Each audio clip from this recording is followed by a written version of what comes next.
Dalam nama Bapa dan Putra dan Roh Kudus. Amin. Jumpa lagi di video di channel ini. Bacaan dari Yohanes 17 ayat 1 sampai 11. Cukup panjang. Cari tempat duduk yang nyaman untuk mendengarkan bacaan yang cukup panjang ini. Demikian kata Yesus. Ia menengadah ke langit dan berkata, Bapa, telah tiba saatnya, permuliakanlah anakmu, supaya anakmu mempermuliakan engkau. Sama seperti engkau telah memberikan kepadanya kuasa atas segala yang hidup, demikian pula ia akan memberikan hidup yang kekal kepada semua yang telah engkau berikan kepadanya. Inilah hidup yang kekal itu, yaitu bahwa mereka mengenal engkau, satu-satunya Allah yang benar, dan mengenal Yesus Kristus yang telah engkau utus. Aku telah mempermuliakan engkau di bumi dengan jalan menyelesaikan pekerjaan yang engkau berikan kepadaku untuk melakukannya. Oleh sebab itu ya Bapa, permuliakanlah aku padamu sendiri dengan kemuliaan yang kumiliki di hadiratmu sebelum dunia ada. Aku telah menyatakan namamu kepada semua orang yang engkau berikan kepadaku dari dunia. Mereka itu milikmu, dan engkau telah memberikan mereka kepadaku, dan mereka telah menuruti firman-Mu. Sekarang mereka tahu bahwa semua yang engkau berikan kepadaku itu berasal daripadamu. Sebab segala firman yang engkau sampaikan kepadaku telah kusampaikan kepada mereka, dan mereka telah menerimanya. Mereka tahu benar-benar bahwa aku datang daripadamu, dan mereka percaya bahwa engkaulah yang telah mengutus aku. Aku berdoa untuk mereka. Bukan untuk dunia aku berdoa, tetapi untuk mereka yang telah engkau berikan kepadaku, sebab mereka adalah milikmu.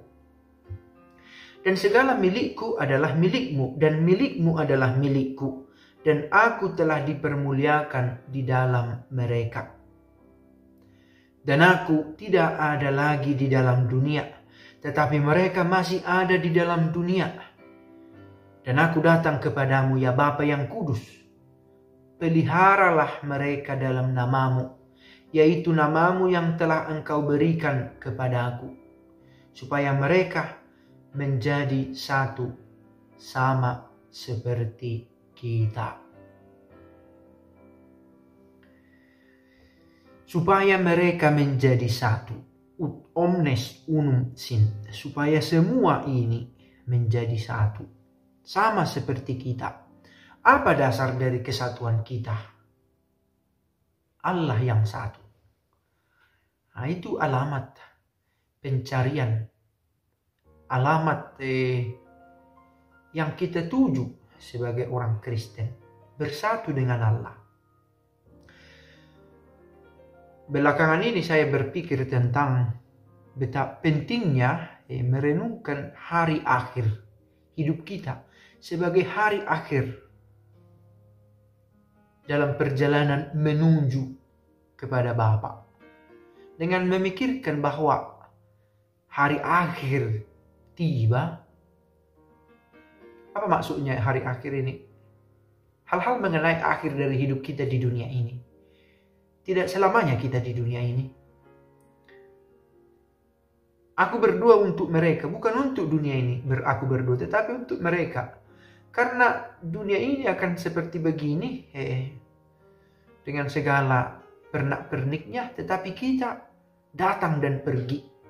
Datang dari Allah dan pergi ke Allah juga, kembali kepadanya. Entah bagaimana, kita tidak tahu ceritanya persis, bagaimana kita lahir dulu. Orang tua mungkin saja merekam, atau dunia sekarang dengan medianya, oke. Tetapi dari mana semua itu berasal, kita tidak tahu persis. Engkaulah yang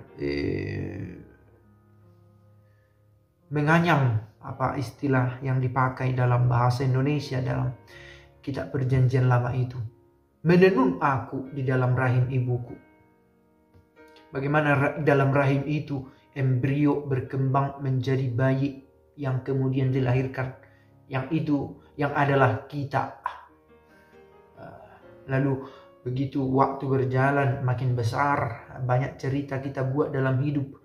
Ada yang pelan-pelan menua dan seiring berjalannya waktu, mulai masuk pensiun, melewati masa-masa sulit dalam hidup sampai pada hari petangnya. Dan ini soal waktu, beberapa sudah kembali kepada pencipta. Saya kenal juga ada yang pernah SMS-an dengan saya, penonton mea culpa, dan sudah meninggal dunia, turut berduka cita. Kembali. Bacaan hari ini mengingatkan kita akan hal-hal ini ya.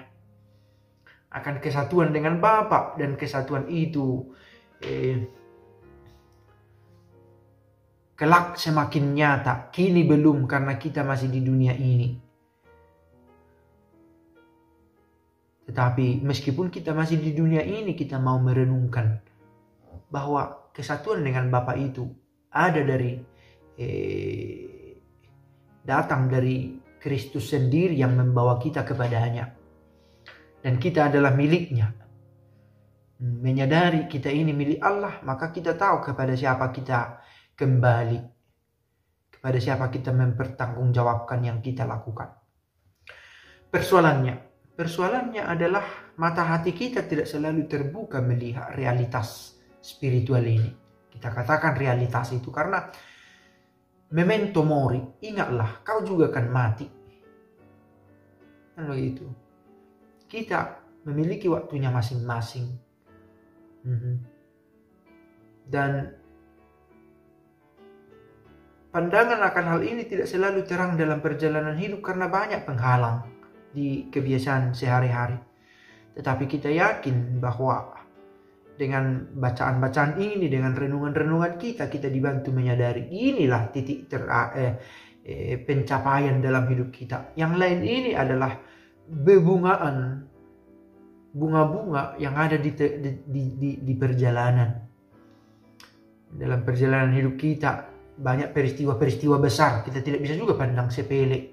Soal pernikahan, soal kehilangan seseorang, soal mendapat pekerjaan penting, soal kejatuhan, keturunan, kenaikan, semua terjadi. Tetapi bukan itu. Itu adalah pernak-pernik di dunia ini. Tetapi yang terutama adalah menyadari bahwa kita ini milik Allah. Dan kita dibawa lewat jalan yang benar, dalam jalan yang benar oleh Yesus sendiri. Semoga dengan membaca bacaan ini kita diingatkan lagi akan siapa pemilik hidup kita dan kepada siapa kita akan kembali, dan bahwa kita yakin ada yang selalu menyertai kita dalam hidup. Ya Bapa yang kudus, peliharalah mereka dalam nama-Mu. Ini diminta oleh Yesus dalam tulisan ini, dikatakan kepada Bapa, peliharalah. Kita dipelihara oleh Allah. Jika burung saja sanggup katanya untuk bertahan hidup yang tidak menabur, tidak menuai, tetapi makan dia. Apalagi kita, makhluk yang dicintai Allah. Maka kita yakin dan memasrahkan diri kepadanya. Sekali lagi, ada penghalang kita untuk sampai pada cara beriman begitu. Harus diakui juga, kadang kita ini menjadi orang yang ragu. Dan karena keraguan atau dalam keraguan itu, kita gampang panik, cemas, takut. Namun sekalipun dari sisi kita kesulitan melihat Allah, Allah senantiasa melihat kita. Bapa kami yang ada di surga, dimuliakanlah nama-Mu. Datanglah kerajaan-Mu. Jadilah kehendak-Mu di atas bumi seperti di dalam surga. Berilah kami rejeki pada hari ini. Dan ampunilah kesalahan kami, seperti kami pun mengampuni yang bersalah kepada kami. Dan janganlah masukkan kami ke dalam pencobaan, tetapi bebaskanlah kami dari yang jahat. Amin. Dalam nama Bapa dan Putra dan Roh Kudus. Amin.